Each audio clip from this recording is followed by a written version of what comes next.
dipersangkakannya adalah tentang sertifikat. Buktinya adalah Bank Krista Jaya sampai hari ini mengalami kerugian 9 sertifikat. Kalau sertifikat itu dikembalikan kepada Bank Krista Jaya, maka perbuatan melawan hukumnya sudah tidak ada. Tapi per hari ini, per detik ini, Bank Krista Jaya belum menerima itu. Nah, itulah kemudian saya menyatakan bahwa itu telah memenuhi unsur. Kenapa? Karena barang itu dalam penguasaan. Terlapor dalam hari ini Pak Albert sebagai pejabat PPAT. Untuk tahapan selanjutnya itu, kalau Tuhan berkenan dan mengabulkan persidangan pada tanggal 9 nanti keputusannya dikabulkan, maka langkah hukumnya ya pasti kita yang paling utama ialah kami akan ke Mabes Polri. Yang paling utama, karena sebelum kami mendaftarkan prajuga, kami sudah berkoordinasi dengan Mabes Polri.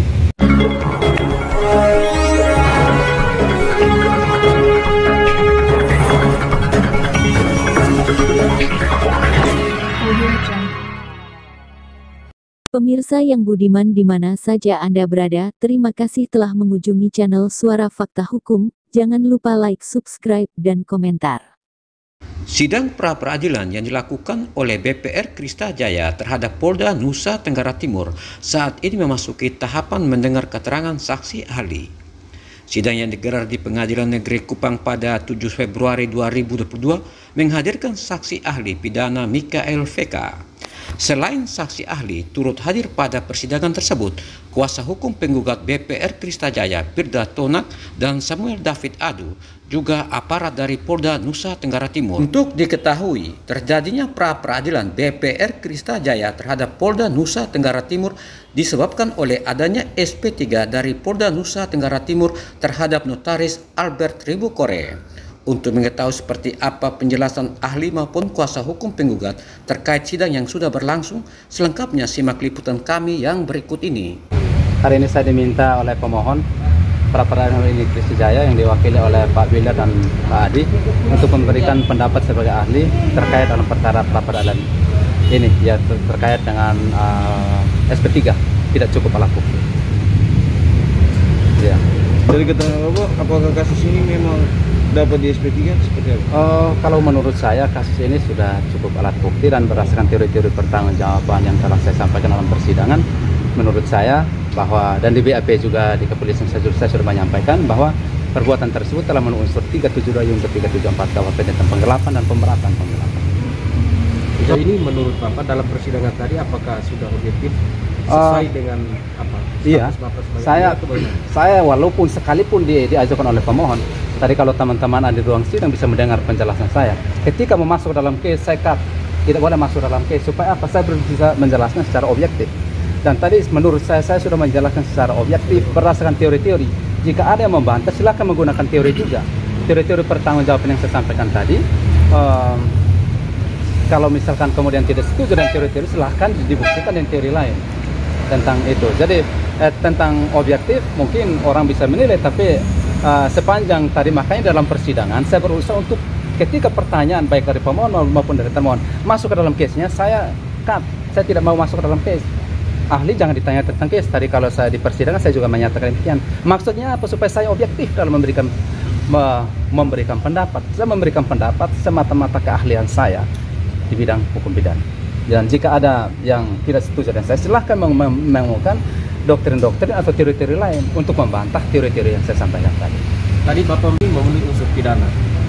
Iya, karena saya mengikutinya kasus ini kan saya memberikan keterangan juga di kepolisian berdasarkan teori-teori pertanggungjawaban yang saya sampaikan tadi.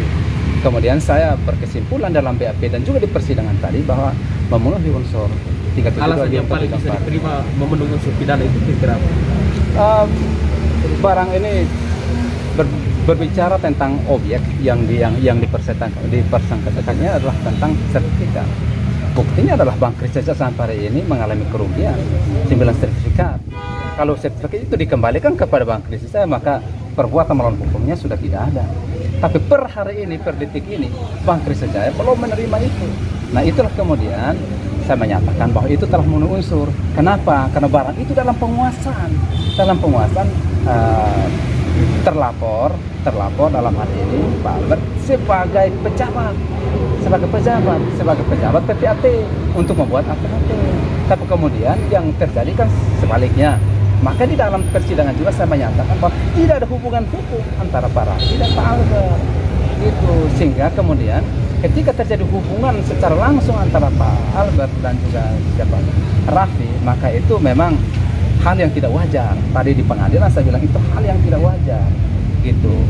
Kalau memang yang paling pas dan mutlak diterapkan untuk penjara ini Pak Albert. 372 itu menjadi pasal pokoknya karena beliau adalah seorang pejabat publik, itu pemberatannya di pasal 374. Jadi 374 Yunto 374. Oke. Bapak mohon penegasan saja, Bapak. Yang paling bertanggung jawab sini kepala atau Pak Albert selaku? Iya, itu berdasarkan teori strict liability yang tadi saya sampaikan tadi, bahwa pertanggungjawaban mutlak. Pertanggungjawaban mutlak ini kita tidak berbicara tentang adanya niat, kita tidak berbicara tentang adanya mens rea. Tetapi pertanggungjawaban itu hal yang menjadi tanggung jawab dia. Menjadi tanggung jawab dia. Karena menjadi tanggung jawab dia, saya melihat bahwa hal ini memang menjadi tanggung jawab sang PPAT. Karena barang itu diserahkan, dalam hal ini sertifikat itu diserahkan oleh Bank Krista Jaya dalam kapasitas dia, bukan sebagai pribadi, tapi sebagai pejabat pembuat akta tanah untuk membuat, diberikan kewenangan oleh peraturan perundang-undangan untuk membuat APHT, akta pengikatan hak tanggungan. Nah, gitu. Dari ada penjelasan Unsur kesengajaan ini tentang bentuk-bentuk kesengajaan tadi pengadilan juga saya sampaikan 3 bentuk kesengajaan. Itu adalah kesengajaan dengan maksud, kesengajaan dengan kepastian, kesengajaan dan kemungkinan. Di persidangan tadi saya menyatakan bahwa di dalam penegakan hukum itu hanya semata-mata memaknai kesengajaan itu secara sempit. Tadi di pengadilan saya sampaikan begitu. Hanya pada kesengajaan yang pertama itu kesengajaan dan maksud itu dengan tahu dan mau gitu. Tetapi ada unsur kesengajaan yang lain. Itu adalah unsur kesengajaan dan kepastian, dan unsur kesengajaan yang membayangkan. Ketika orang melakukan seharusnya dia sudah membayangkan bahwa ketika misalkan lalai tidak menyimpan pada tempatnya dan seterusnya, kemudian terjadilah kehilangan atau seperti apa, itu sudah harus dibayangkan. Jadi tentang teori kesengajaan ini, bentuk-bentuk kesengajaan ini, bahwa kita harapkan agar tidak melihatnya secara sempit, yaitu pada tahu dan mau. Karena hanya pada tahu dan mau, bahaya ini penegakan hukum ini. Ya, masyarakat pencari keadilan tidak akan pernah mendapatkan adil-adil. Pak Albert di Polres sebagai PPAT, dia bertanggung jawab penuh dalam kasus ini. Berdasarkan teori pertanggungjawaban strict liability, ya. Bapak dihadirkan saksi Ahli. sebagai ahli dalam SP3 ya. Kayak Pra peradilan SP3. SP3. Bagaimana Bapak melihat sejauh ini SP3 yang dilakukan oleh Polda NTT? Ini kan yang menjadi objek pra, tadi persidangan juga saya sampaikan, menjadi objek pra adalah SP3 karena tidak cukup alat bukti. Ya, jadi karena tidak cukup alat bukti, bahwa menurut termohon atau penyidik bahwa tidak cukup alat bukti, ini berarti hanya ada 2 kemungkinan, ya kan? Bahwa hanya ada 1 alat bukti atau sama sekali tidak ada alat bukti. Nah, terkait dengan ini, ya silahkan tadi di pengadilan saya bilang silahkan pemohonan termohon mengajukan bahwa biar hakim akan menilai apakah telah cukup 2 alat bukti itu, karena menurut pemohon bahwa telah cukup alat bukti. Di pengadilan juga saya sampaikan bahwa menetapkan tersangka harus 2 alat bukti berdasarkan putus Mahkamah Konstitusi nomor 21 tahun 2014. Dua alat bukti yang mana? 2 alat bukti dalam pasal 184, keterangan saksi, keterangan ahli, surat. Kalau petunjuk itu milik hakim, itu boleh diganggu gugat. Dan keterangan tersangka yang mutatanis pun akan menjadi keterangan terdakwa nantinya. Oke, baik. Oke. Terima kasih. Terima kasih. Teman media semua yang saya hormati, persidangan hari ini merupakan persidangan dengan agenda mendengar keterangan saksi ahli, yang mana kami selaku pemohon menghadirkan saksi ahli pidana Bapak RPK sebagai saksi ahli dalam persidangan tadi, yang menjelaskan tentang tercukupinya alat bukti dalam satu penetapan tersangka dalam proses penyidikan. Nah, dalam persidangan tadi saya rasa teman-teman media juga mengikuti dengan baik, dan juga dari pihak termohon juga meresponnya juga dengan sangat baik dengan pertanyaan-pertanyaan oleh pihak termohon. Dan saya rasa sudah jelas bahwa kita tahu sendiri bahwa dengan keterangan ahli bahwa telah terpenuhinya 2 alat bukti tersebut. Dan saya silakan komentar. Baik, terima kasih teman-teman wartawan semua. Saya melanjutkan apa yang disampaikan oleh rekan saya Pak Samuel David Alu yang menyatakan bahwa ahli menyatakan bahwa telah tercukupinya alat bukti atau menetapkan seseorang sebagai tersangka itu sesuai dengan kuhap maupun putusan Mahkamah Konstitusi minimal 2 alat bukti yang sah. Nah, kalau kita merujuk kepada pendapat ahli itu, apakah kemudian dalam perkara ini telah tercukupi 2 alat bukti atau tidak? Nah, sesuai dengan fakta persidangan yang sudah terang benderang bahwa adanya 2 alat bukti untuk menyatakan diduga terlapor sebagai tersangka. Yang paling pertama keterangan saksi, di mana kemarin telah memeriksa hari Jumat telah memeriksa saksi Rahmat menyatakan bahwa pengambilan sertifikat itu atas sepengetahuan notaris PPAT saudara Albert Nusa Tenggara. Dan hal itu pun juga terkonfirmasi dengan bukti surat. Bukti surat di mana di sini dibilang bahwa tanda terima sertifikat telah terima dari Albert Nusa Tenggara 5 buah sertifikat kalau tanggal 21 November 2016 calon penerimanya Rahmat SE. Rahmat SE. Maka merujuk kepada pendapat ahli tadi bahwa bukti surat adalah salah satu alat bukti, maka menurut kami perkara ini telah tercukupi minimal 2 alat bukti saksi maupun alat bukti surat ditambah dengan keterangan ahli yang tadi. Dari Pak Albert sendiri terkait dengan dia tidak mengetahui surat ini dan sebagainya, itu ahli tadi sudah jelaskan bahwa keterangan calon terlapor atau calon tersangka hanya berlaku bagi dirinya sendiri karena dia punya hak ingkar.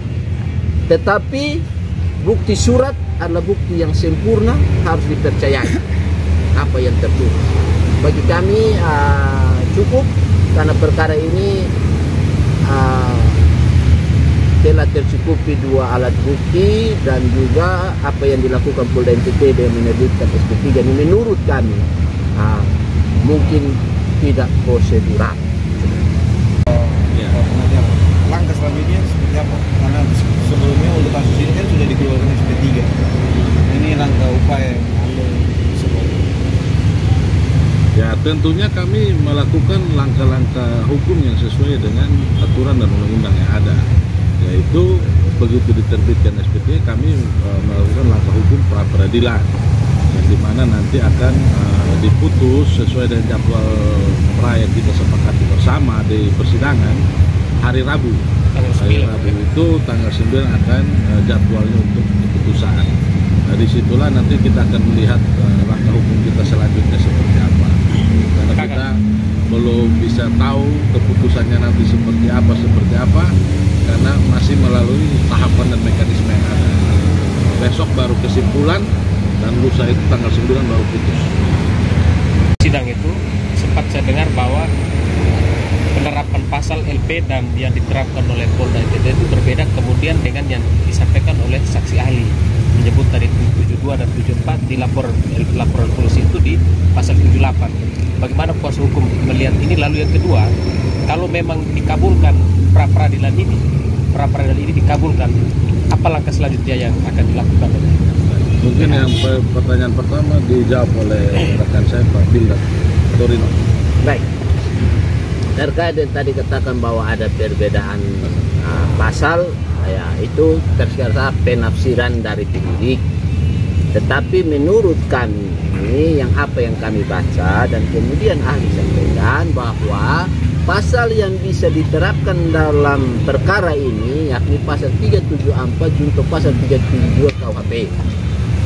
372 KUHP dilandasi kepada minimal 2 alat bukti. Dan sepengetahuan kami dari bukti yang ada dan dokumen-dokumen yang sudah terbuka di dalam persidangan, bahwa bukti kami cukup untuk proses ini dinyatakan sebagai tindak pidana dan SP3 nya harus dipenuhi. Menurut saya untuk tahapan selanjutnya itu, kalau Tuhan berkenan dan mengabulkan persidangan pada tanggal 9 nanti keputusannya dikabulkan, maka langkah hukumnya ya pasti kita yang paling utama ialah kami akan ke Mabes Polri. Yang paling utama, karena sebelum kami mendaftarkan pra juga, kami sudah berkoordinasi dengan Mabes Polri, yaitu di bagian Irwasum Mabes Polri, terus Propam Mabes Polri dan juga Barreskrim Mabes Polri, kita melakukan kumasan dan juga kita melakukan bahwa kita akan melakukan langkah hukum yaitu pra peradilan. Dan tentunya pihak Mabes Polri pasti akan menunggu hasil keputusan pra ini seperti apa. Maka begitu keputusan itu hasilnya seperti apa, tetap kami akan mau diterima dan dikabulkan dan tidak dikabulkannya pra, tetap kami akan berkoordinasi dengan Mabes Polri. Ya. Dan kita sudah, informasi yang kita terima bahwa dari pihak Mabes Polri serius untuk menanggapi hal ini, karena itu kembali lagi kepada petunjuk dan arahan yang diminta sendiri oleh Pak Direskrim dan keputusannya oleh Mabes itu sudah ada, tapi bertentangan dengan apa yang dilakukan penyidik di Treskrim Polda NTT. Maka itu apapun keputusannya hari Rabu, kami akan segera mungkin ke Mabes Polri untuk melakukan koordinasi lebih lanjut. Mungkin kakak yang tadi katakan bahwa kami akan melaporkan, pada prinsipnya SP3 ini terbit karena ada laporan polisi kepada diduga terlapornya Pak Albert Pulkore, dan kemudian hari berambil dalam prosesnya kemudian dinyatakan bahwa tidak tercukupi alat bukti. Nah, karena tidak tercukupi alat bukti lah kemudian kami mengajukan pra peradilan. Nah, sebagaimana tadi pendapat teman kami bahwa kalau misalkan pra atau kalau Tuhan berkehendak pra ini dikabulkan, maka secara otomatis putusan itu pasti menyatakan bahwa ini adalah peristiwa pidana yang pertama, yang kedua ada minimal 2 alat bukti untuk menentukan calon tersangkanya. Itu putusan pra pasti demikian. Jadi kalau mau melaporkan lagi Pak Albert, menurut kami tidak perlukan laporan yang sebelumnya. Baik, pada prinsipnya kami adalah pencari keadilan, kami bersurat, digelarkan, dijawab, itu yang kami pegang. Bahwa kemudian ada yang penyidik tidak mematuhi perintah Mabes dan sebagainya, itu urusan internal Kepolisian Republik Indonesia. Kami tidak pada itu urusan internalnya Polri.